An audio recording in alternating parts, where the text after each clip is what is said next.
1000 sono i parti annui definiti best standard per una struttura ospedaliera pubblica, 500 il caso limite.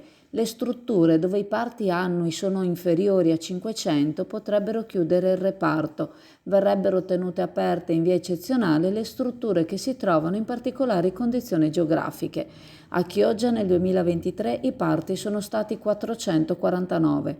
In Veneto sono 8 i punti nascita in cui il numero dei parti è inferiore alle 500 unità annue.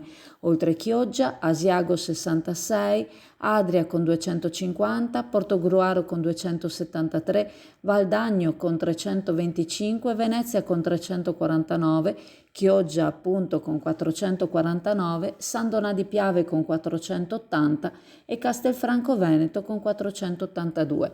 Appena sopra la soglia dei 500 parti ci sono 2 capoluoghi di provincia, Rovigo e Belluno, con rispettivamente 502 e 508 parti annui.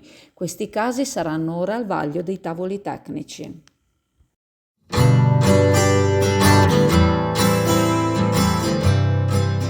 Dal 1978 a Borgo San Giovanni a Chioggia la pasticceria Serenissima propone la sua caffetteria, la sua pasticceria artigianale, dolce e salata e le gustose torte per tutte le occasioni e ricorrenze. Gusta la tua colazione alla pasticceria Serenissima con la sua selezionata caffetteria e le sue brioche artigianali. Pasticceria Serenissima a Borgo San Giovanni a Chioggia.